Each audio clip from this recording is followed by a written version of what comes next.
Let's begin in the Rossborough Men's Premier League, and we were talking last night about the scores would settle down now as it was top teams playing each other and bottom teams playing each other with the split, but back as a 15, Vikings B 0. You were trying to talk about them doing them a favour as well, the A team. I said it might have been possible, probable, no way, but I did not expect a 15-0. I suspect that the A team strengthened this week with a couple of injuries. So normally with the A team having such a large squad, one or two of the A team have to drop down into the B on alternating weeks. But with a couple of injuries to the first team today, it probably weakened the B team a little bit, and Bacchus took full advantage of that. Andy Whiting with 5, Shea Christensen, I've heard he had a really good game today with 3 goals, Carl Moore with 2, and Johnny Callow, Jamie Brown, Elliot Reid, Will Hassel and Gareth Craig all with 1 for a 15-0 win. Incredible. And the side in second, Valkyries A, were beaten by the side in third, and they swapped positions now in the table. It was Valkyries A 1, Vikings A 4, means Bacchus A are 4 points clear.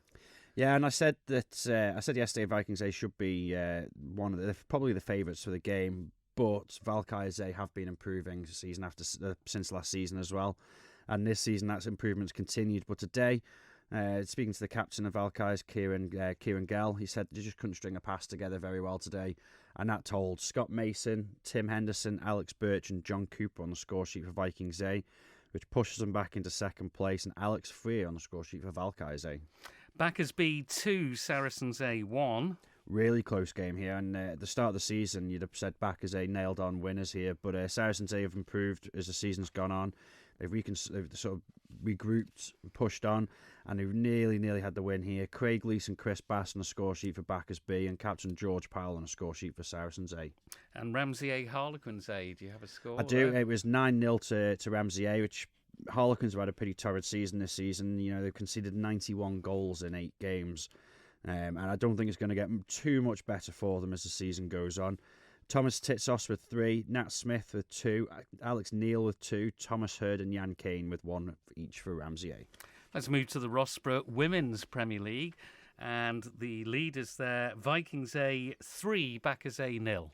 Yeah, and it was from. I've had a couple of texts, and Emma Whiting's been keeping me up to date throughout the game. First half, I think, finished 0-0. But I think in the end, Vikings' fitness and just their experience in front of goal won them the game. It was a real end-to-end game, counter-attack followed by counter-attack. And in the end, Bacchus A, just their fitness was just a slight issue. Worth noting as well that Bacchus commented saying that, and simply saying, Brescia Foxton is on form in capital letters. So really well done to Brescia. Sounds like she had an amazing game today. Goal scorers are Mia Greenwood, Sophie Hall and Brescia Foxton. Valkyries A, though, are hanging on the heels of Vikings A. They are just 2 points back following their 2-0 victory over Castletown A. Yeah, and Castletown really good today, to be fair. And it's a closer game than the 2-0 suggests. Jess Loder and Sienna Dunn on the score sheet for Valkyries A. And all the comments I've heard today was that Zara Sweeney had an immense game today, keeping Castletown in the game, commanding her defence, and did really well. And that's from both sides mentioning that. Ramsey 6, Saracens 3.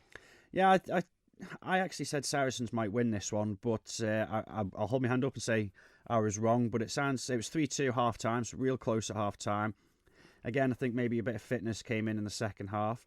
Julie Chesterton with 3, Vic Garner with 2, Joe Quine with 1 for Ramsey, Sarah Farragher, Abby Sutterby and Skywin Austin for Saracens. The other game then, Valkyries B 7, Harlequins 1. Yeah, and Valkyries B continue their fine form this season. Becky Corkish with 2, Steph Cottier, Sienna Dunn, Andrea Lace and Emma Miller all with 1. And Harlequins goal scorers, their new signing this year, Kerry Williams. Let's move into the Rossborough Men's Division 1. And, well, some interesting scores here. Valkyries B, though, firmly in charge. They won 11-1 against Harlequins B.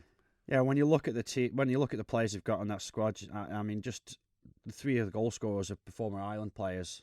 Neil Jacobs with 5, Chris Caldwell with 2, Chris Thomas with 2, Dave Hall and Russell Miller all with 1 each.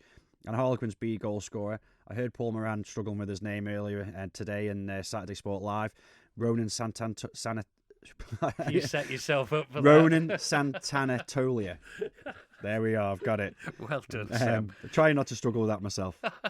Castletown A3, Bacchus Colts 1. Yeah, Christian Stereopoulos with a really well taken hat trick there. Bacchus Colts was Jack Grimley. Castanet, that sets them up nicely now as Valkyrie's closest challengers, and they have a game in hand. So if they can win that game in hand and beat Valkyries being next time round, they've got a real good chance of winning this. They've improved their goal difference over the past few weeks, so there's only 10 goals in it. And they're going really, really well at the minute. And Bacchus Colts in a bit of a fight at the minute with Viking C for that third place. Saracens B2, Castletown B3. Big Southern derby. Castletown B desperate to win this one. They want to get into that top four. They're now just sitting 1 point behind Viking C. And goal scorers for Castletown B, Graham Brown, Daniel Cross, Paul Harris. Joe McGee in a second game assisted the winner again. And Saracens B, Steve Jackson and Christian Davies. And one other game, well, it wasn't a game, it's a walkover to Bacchus C against Ramsey B, but they played a friendly, I understand. Yeah, and I think, a well done has to go out to Bacchus C and Ramsey B. It was very easy to just go home and go to the pub, but they all wanted a game of hockey. So, when that sort of thing happens, Manx hockey's quite good for it. They'll lend players to the opposition, they'll put a bib on, and they'll just enjoy a nice competitive game of hockey between each other. And a friendly finish 3-2 to Bacchus.